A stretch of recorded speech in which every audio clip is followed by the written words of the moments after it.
O DEM, o Partido Democratas, tem a expectativa de eleger 11 vereadores em Salvador nessas próximas eleições, com a pretensão de obter pelo menos 260 mil votos, o que lhe daria pelo menos 10 cadeiras na Câmara Municipal. A gente fala mais sobre o assunto conversando agora com o vereador Duda Sanches, que é o presidente do DEM em Salvador. Seja bem-vindo. Bom dia, vereador. Bom dia, Jefferson. Bom dia, Fernando. Bom dia, Rodrigo. Prazer estar falando com vocês nessa manhã de quinta-feira. E vamos lá, ano eleitoral, muitas mudanças e nosso papo vai fluir muito, com certeza. Muitas mudanças, muitas expectativas. Duda, hoje, quantos candidatos ou pré-candidatos do DEM já teriam lugar garantido na próxima legislatura? Jefferson, a eleição desse ano sofreu, é natural, todas as eleições acontecem mudanças, mas nessa eleição a gente sofreu uma mudança mais significativa nessa formação dos candidatos de cada partido. Até a eleição passada, os partidos poderiam se coligar e somar os candidatos de um com o outro e chegar até 85 candidatos. Nessa eleição, o Tribunal Superior Eleitoral, o Congresso Nacional modificaram e a gente não vai poder mais promover aquelas coligações.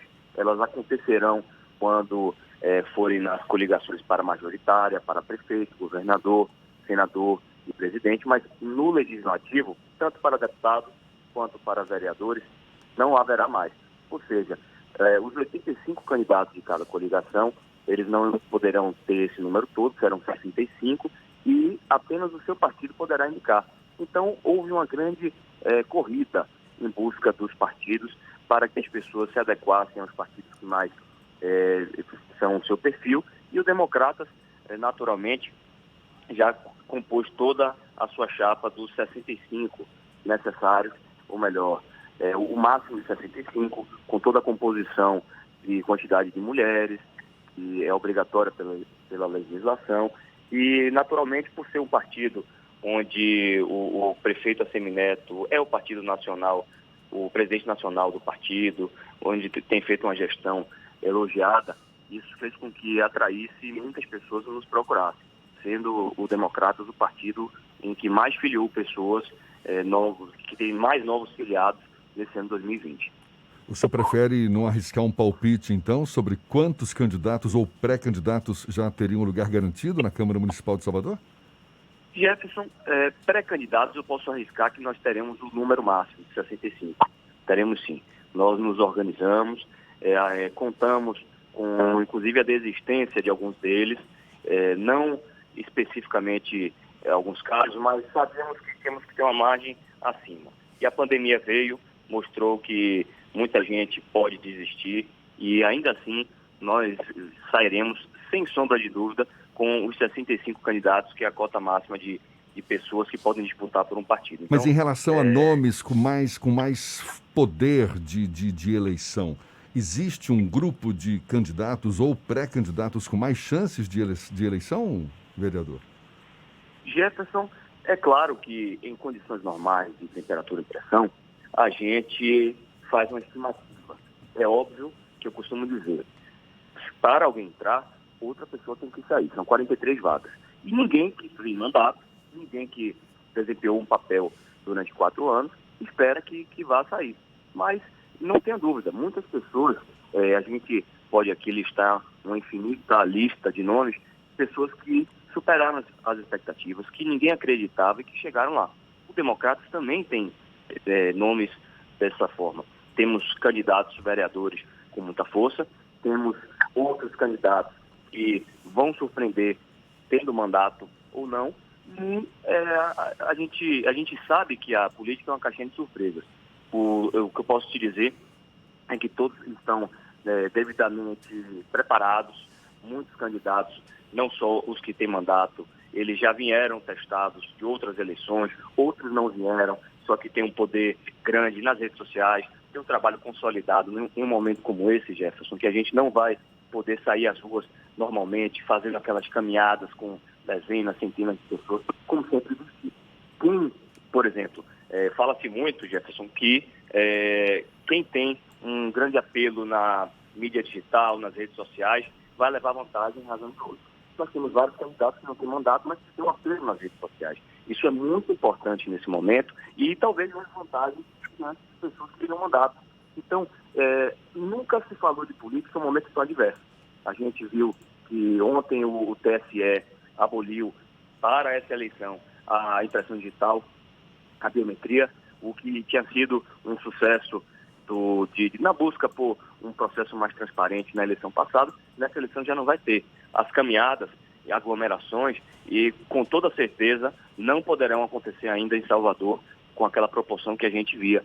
Então, quem não pode trabalhar da forma tradicional que sempre fez, vai ter dificuldade. Aqueles vereadores que, porventura, tenham vários mandatos e não saibam trabalhar daquela mesma forma, podem ter dificuldade, mas também podem se reinventar. Entenda, é um cenário muito incerto em que a criatividade e a competência vai valer muito mais do que em outras eleições. Duda, entre os vereadores candidatos à reeleição, o Alexandre Aleluia tem organizado a fundação do Aliança pelo Brasil aqui na Bahia, o futuro partido do presidente da República, e também tem feito uma série de críticas às atitudes tomadas por gestores municipais no combate ao coronavírus, inclusive indiretamente ao prefeito Assemineto. Isso não cria nenhum tipo de constrangimento dos democratas para garantir legenda à eleição de um pré-candidato ainda que não necessariamente coaduna com os mesmos interesses do partido? Fernando, tudo isso que você falou quanto à formação do Aliança, é tudo verdade. Nós estamos acompanhando aí nas redes sociais, mas o Alexandre, assim como o seu pai, e não querendo colocá-lo como um filho apenas, mas eles vêm de uma tradição muito grande dentro do partido. Alexandre, antes de ser vereador, ele já fazia parte do nosso quadro e já militava muito aqui no nosso Democrata. Pelo Bolsonaro, eles criaram uma ligação maior hoje com o Bolsonaro e o Aliança não pôde acontecer para essa eleição. Nós temos o Alexandre, além de muito carinho como colega, como parceiro, ele é o presidente da Comissão de Constituição e Justiça, ele sempre vem a somar bastante com os projetos do Poder Executivo, do prefeito Assemineto. Então nós não temos motivo para ter nenhum tipo de constrangimento. É verdade, a opção dele é pública, está claro que numa saída, no acontecimento, no surgimento do Aliança de fato, ele migrará, é uma questão ideológica, mas aqui em Salvador ele nunca trouxe um constrangimento, uma chateação, um posicionamento que venha ferir nem algo diretamente do nosso regimento do partido, nem a figura do nosso líder Assemineto, do Bruno Reis e de nenhum colega. É claro, a gente não pode esconder o sentimento dele de o surgimento da aliança e, a posteriori, uma saída, mas a gente tem que respeitar, até porque ele contribuiu sempre nesses últimos anos aqui para o nosso Democrata. É um colega querido, temos uma relação, eu e ele, e com os colegas também, muito boa, e ele tem um papel importante. Como te falei, presidente da principal comissão da Câmara Municipal, e todos os projetos que nos últimos 2 anos passaram na casa, tem a participação dele, sim. Então, é um momento adverso, é um momento em que talvez ele esperasse sair candidato por outro partido, mas para a gente é um prazer também abraçá-lo e, sem dúvida nenhuma, mostra também que a gente tem alguma sintonia com o pensamento de pessoas que, de certa forma, admiram o trabalho do governo federal. São muitas as distinções, não vou te negar, mas também quando o assunto é busca pela melhoria da vida das pessoas, a gente se encontra novamente no mesmo palanque. Vereador Duda Sanches, presidente do DEM aqui em Salvador, conversando conosco no Isso é Bahia. Muito obrigado pela sua disponibilidade. Bom dia, vereador. Bom dia, Jefferson. Muito obrigado a vocês por terem estarem abrindo esse espaço para a gente, essa parceria grande que é do À Tarde, com Bahia Notícias, com a Tarde FM, com jornalistas de renome como você, Jefferson, como Fernando, e tem o Rodrigo também. E é um prazer sempre estar batendo esse papo com vocês. A gente lembra, essa conversa também vai estar disponível logo mais nos nossos canais no YouTube, Spotify, iTunes e Deezer, agora 7:26 na Tarde FM.